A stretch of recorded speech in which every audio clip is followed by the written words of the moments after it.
That gubernaculum testis के total ligament जो है इट इज ऑफ गवर्नेकुलम, जबकि जो हमारे पास ओवेरियन है it is of gubernaculum in females. Done. Let's do some other MCQs. Corpus luteum is the ongoing pregnancy first trimester। अच्छा, ये जो हमारे पास कॉर्पस ल्यूटियम है, फिर वही बात आ जाती है बच्चों के, ये गायनी में डिटेल में पढ़ेंगे।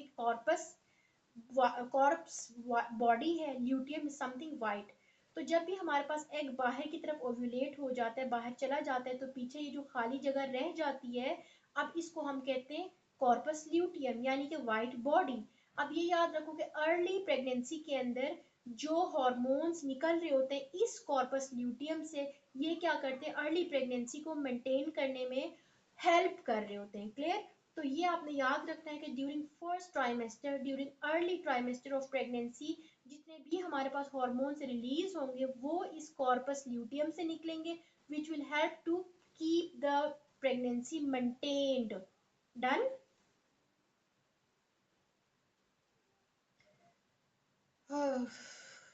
हाँ जी।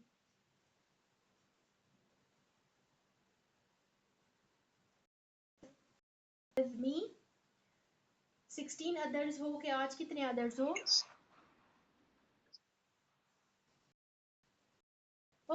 इस फर्स्ट ट्राइमेस्टर का अगर हम लोग डिस्क्रिप्शन को दी, हालांकि मैं थी because have nothing to do with the thing, ठीक है, इसका कर लेते हैं। फिर भी corpus it is stimulated by human chorionic gonadotrophin is responsible for the estradiol progesterone and A। Corpus बाद में पीछे जाती है, उसको हम लोग कॉर्पस ल्यूटियम कहते हैं। क्या करता है, अर्ली प्रेगनेंसी को मेंटेन करता है। और कैसे करता है, बीटा एचसीजी रिलीज करता है, डायोल प्रोजेस्टेरोन करता है। Clear. Hormone by its support ongoing pregnancy for 9 weeks, range 10 weeks। अब ये जो कॉर्पस ल्यूटियम से बच्चों जितने भी हार्मोन्स रिलीज हो रहे हो, तो इनिशियली ये अभी मैंने आपको फर्स्ट ट्राइमेस्टर या इसी को मेंटेन कर रहे होंगे। सो यू शुड नो कि टाइम पीरियड है, कितना जेस्टेशनल एज है, they have 9 week and when range is mentioned to be 8 to 10 week.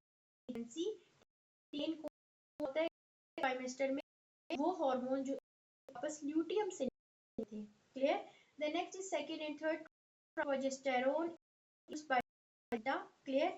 अब देखो, शुरू में प्लेसेंटा इतना अच्छा फॉर्म हुआ था तो कॉर्पस ल्यूटियम रिलीज कर रहा था प्रोजेस्टेरोन, लेकिन सेकंड और थर्ड ट्राइमेस्टर के अंदर ग्रो कर गया है, इट्स ऑर्गन, और हमारा इस प्रोजेस्टेरोन में मैक्सिमम क्वांटिटी प्लस निकलेगी बीटा पी से progesterone. Estrogens are produced by interplay of the fetal and adrenal gland and the placenta. Estrogens काफी जगहों से निकल रहे हैं, फीटल एड्रिनल ग्लैंड से भी निकल रहे हैं, प्लेसेंटा से भी निकल रहे हैं।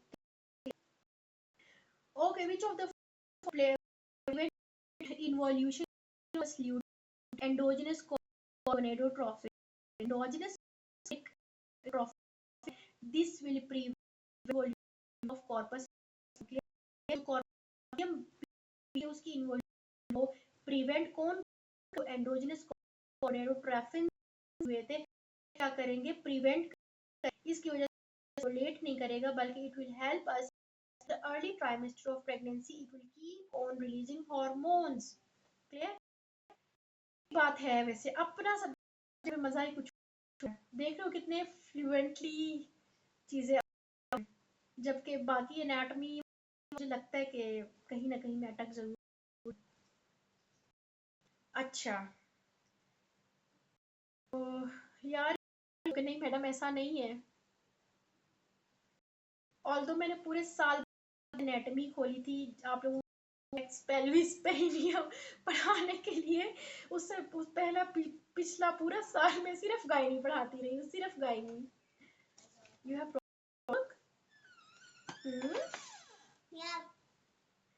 ओके बच्चों, मैं ना ये पॉइंट्स 467 तक पढ़ा के I will take a break, ठीक है, बाकी मैं वीडियो के फॉर्म में डेट पेज भेज दूंगी।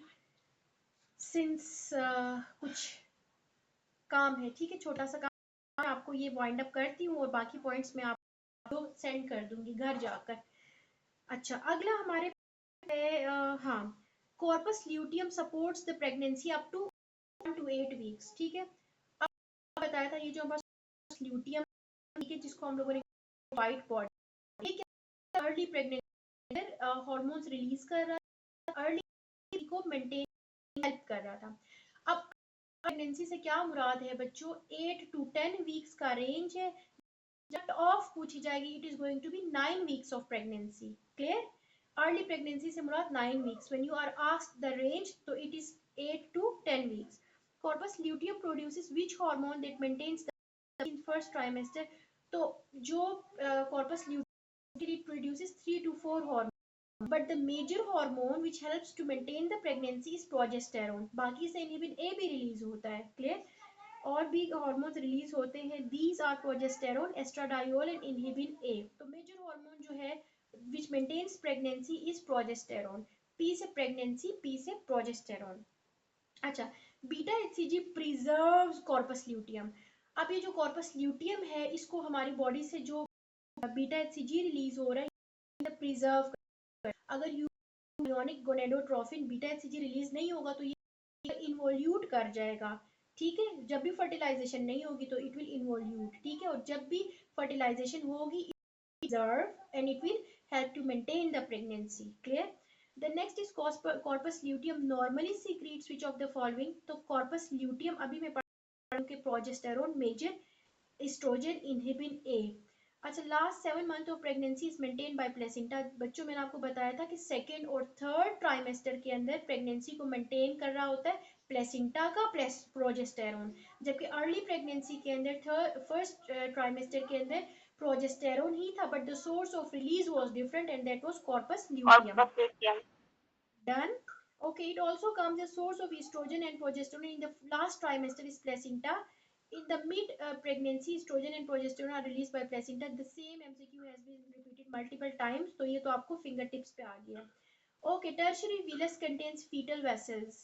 अब ये हम अगर प्लेसेंटा का स्ट्रक्चर कभी इतफाक हुआ गायनी वालों को इंशाल्लाह मैं पढ़ाऊंगी तो we will learn the structure of placenta, कि उसका फीटल पार्ट में क्या स्ट्रक्चर्स लाइक करती है, कौन सी वेसल्स है, मैटरनल में कौन सी वेसल्स है। तो we would be doing this in detail. So for आप ये याद रखो कि tertiary villus contains fetal vessels in them. The next formation of uterine cavity occurs due to fusion of decidua parietalis and capsularis। अब ये एक important सवाल है, जो हमारे पास यूट्राइन कैविटी है, ठीक है, इसकी अगर ऑब्लिट्रेशन हो जाए, ठीक है, यूट्राइन कैविटी की ऑब्लिट्रेशन, तो उसमें क्या हो जाएगा, डेसिडुआ पैरेटालिस और कैप्सुलरिस, इन दोनों की फ्यूजन की वजह से होता है। And this is going to be one of which we will learn in gynae class. Next is mid trimester are formed by liver, ठीक है, जो मिड ट्राइमेस्टर ऑफ प्रेगनेंसी हमेशा लीवर, जबकि अर्ली में उस दिन डिटेल में कि हमें यॉर्क सैक हो रहे होते हैं, ठीक, लाइफ में कहाँ से हो रहे होते हैं, सेल्स हमारे से हो रहे होते हैं, मिड ट्राइमेस्टर से हो रहे होते हैं, हो रहे होते हैं। Okay, the next is which of the following is a function beta HCG is a repetition of the MCQ. Beta HCG helps to keep the luteum preserved so that early pregnancy में function of in early pregnancy is मतलब 1000 दफा repeat हो गया, just leave it। most important function of beta hcg, leave it। beta hcg causes follicle maturity में, ठीक है, beta HCG का level ये आप याद रखो कि जो हमारा मैचुरेशन हो रही होती है, it is under the influence of beta HCG. Clear? Molecular weight आपने याद रखना है, ये तो डिट्टो आपको पता होना चाहिए, इट इज 35 to 50 इसका है। To confirm pregnancy which of the following we check in urine, तो यूरिन में बीटा एचसीजी देखते हैं ना, ठीक है, और उसके बाद यूरिन से भी पहले हमारे पास सीरम या फिर ब्लड के अंदर बीटा एचसीजी देखते हैं टू डिटेक्ट अर्ली, ठीक है। Young female 6 weeks of pregnancy passing vesicles, 6 weeks के अंदर फीमेल आई है पासिंग वेजिकल्स, आपको मैं गायनी पढ़ाऊंगी, तो this is going to be one of your complete lectures जिसमें मैं आपको मोलर प्रेगनेंसी पढ़ाऊंगी। तो this is one of the signs with which the women will present to us, के वो हिस्ट्री देगी कि नॉर्मल आम जबान में के अंगूर के गुच्छे और दानों की तरह का रिलीज होता है, तो दिस इज वेजिकल। तो उसमें क्या होता है बच्चों, ड्रास्टिकली बीटा एचसीजी आसमान पे पहुंचा होता है, ठीक है। नॉर्मल प्रेगनेंसी में बीटा एचसीजी का लेवल जो इंक्रीज होता है इट इज समथिंग एल्स, वो अलग है। लेकिन since this scenario has mentioned कि beta HCG level is greater than 1000, तो ये याद रखो कि this is complete scenario of molar pregnancy, जो कि हम आपकी गायनी की क्लास में पूरा पढ़ाऊंगी। तो बच्चों आज मैंने बहुत स्पीड पकड़ी, होप सो हो रहा